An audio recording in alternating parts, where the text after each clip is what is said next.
Hello there, and welcome to the beginning.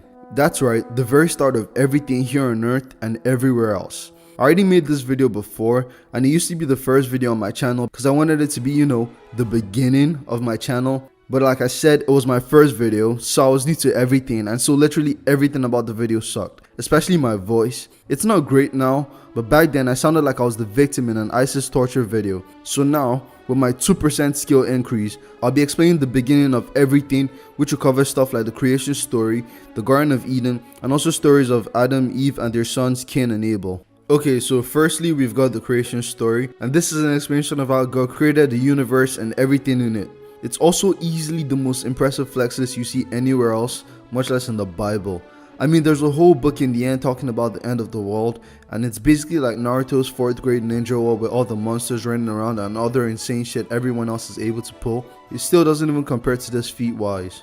This is where God defined himself as the real top G by creating literally everything in just 7 days. Actually, it was 6 days because he spent the 7th day resting after already creating everything else. So unless you count the concept of rest as a creation, then he created everything in 6 days. Like I said, the real top G. On the first of these 6 days, he made the heavens and the earth, but the earth had nothing in it but total darkness. So on that same day, he also made light. The light will represent the day, and the darkness will represent the night. On day 2, he created the skies as water in the heavens to separate it from the water on the ground, whatever that means. Day 3, he made land out of water through evaporation, and he also made plants and vegetation. On the 4th day, he created the heavenly bodies, the sun, the moon, and the stars, so they could each mark the differences between day and night. Remember, he already made the day and night on the first day, so now the sun will help bring out the day, and the moon will help bring out the night. Day 5, he created sea creatures and birds, and day 6 was the most fun because that's where we come in. On that day, us and every other land animal were made, so that was everything the G-Man made. The first person ever created was Adam, and he was made out of dust before a breath of life was put in him so he could officially be a living thing. And then even though plants were already made, there were no actual plants all over the world yet because nobody had gone around to grow them. So at this point, all plants you could literally think of were all found in a place called the Garden of Eden. Now in this garden, everything was different. All the plants, trees, animals, anything you could think of were all already there despite there being nobody to grow the plants or even put the animals in there. In the middle of this garden, there were also 2 trees. One was the tree of life and the other was the tree of knowledge. The tree of life apparently grants anyone who eats it immortality, and the tree of knowledge gives anyone who eats it the knowledge of good and evil, and you'll find out what that means soon enough. Later on, God also creates a partner for Adam from one of his ribs. Her name was Eve, and she was the first woman ever. The only rule in this place for both Adam and Eve was for both of them to not eat from the tree of knowledge. Other than that, they could do whatever they want. The garden was really nice with a lot of good stuff in it, but it also had the devil who was walking around as a snake, and I mean literally walking, because apparently snakes had limbs at this time. Because he's the devil, he was obviously up to no good, and so he convinced Eve to eat the one thing they were not supposed to eat out of, and of course she did eat it. She also convinced Adam to eat it too. Now, earlier God warned them not to eat out of that tree because they would die. But like I said earlier, there was a tree of life which none of them ate, so they definitely weren't immortal. But while Lucifer was trying to convince Eve to eat the fruit, he told her that she wouldn't die, but instead she'll gain so much knowledge she'll be able to tell the difference between good and evil, and she'll become like God. After she and Adam did eat the fruit, they both didn't die, and they also knew the difference between good and evil. This is something God himself repeats later on. So if I didn't know any better, I would say maybe Lucifer was actually telling the truth, and maybe God was actually lying. God was obviously pissed when he discovered they had eaten it, so he cursed everybody involved. Firstly, he cursed the snake, taking away its limbs so it'd have to crawl like we see them do today.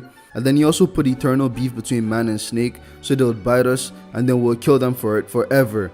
He also cursed Eve and all the women with the pain of childbirth, so it'll hurt like hell anytime a woman went into labor. And then he also cursed her for Adam and all men to rule over her, which kind of explains the wage gap. He also cursed Adam to toil the land for anything he needed, because up until now, Adam didn't have to work for nothing because the garden had everything in it already. Since they had already eaten from the tree of knowledge and knew what good and evil was, God thought it'd be OP to still let them have the opportunity to eat out of the tree of life and gain immortality. So Adam and Eve both got kicked out of the garden. From then on, Adam had to work to grow crops, and then Eve's curse also became relevant when she gave birth to two boys named Cain and Abel. Now Cain, the older son, was a farmer just like his dad, and Abel, the younger one, was a shepherd. At one time they were both supposed to give offerings to God. Cain as a farmer gave God veggies and shit, while Abel brought out some good old Applebee's ribeye steak. Now obviously God preferred Abel's offerings because even he thinks vegans are weird. Unfortunately for Abel though, this made Cain very mad, so Cain committed the first murder ever by killing his brother. Even God himself was pretty terrified by this because this was obviously also the first ever scaring the hose moment. As usual, God pulled out the curses for Cain, and this time they were a lot more personal. Firstly, he took away his farming skills, so anything he tried to grow wouldn't work. And then he also cursed him to be a nomad, so he would have to spend the rest of his life roaming the earth with no true home. Cain was pretty scared of the whole nomad thing, since this would mean anyone he saw could kill him, but God reassured and gave him a mark that prevented him from getting killed by just anybody. The mark seems like it defeats the purpose, but you really got to understand how much Cain didn't like going to new random places. He hated it so much that he built the first city and named it after his son Enoch. That city was one of the best ideas anyone ever had, because through this, Cain wouldn't have to worry about his farming problem anymore since other people there could farm instead of him, and then the city could also sort of be like a home for him too, because he could walk around so many places and not be settled, but still technically also still be settled in a city. Later on, we also see that Cain's descendants had some anger management issues just like him. His great-great-great-great-grandson Lamech took after his old man Cain when he literally scared the hoes by bragging to his wives about how he killed some young man just for injuring him. So that's everything about the beginning of everything. We saw how God is really capable of making pretty much anything, Lucifer being up to his old tricks, and what some of the first people were like. We didn't get any mentions of heaven, angels, or any other celestial stuff, but considering Lucifer was already in the garden, I'd say things like angels already existed and precede the creation of humans and the universe.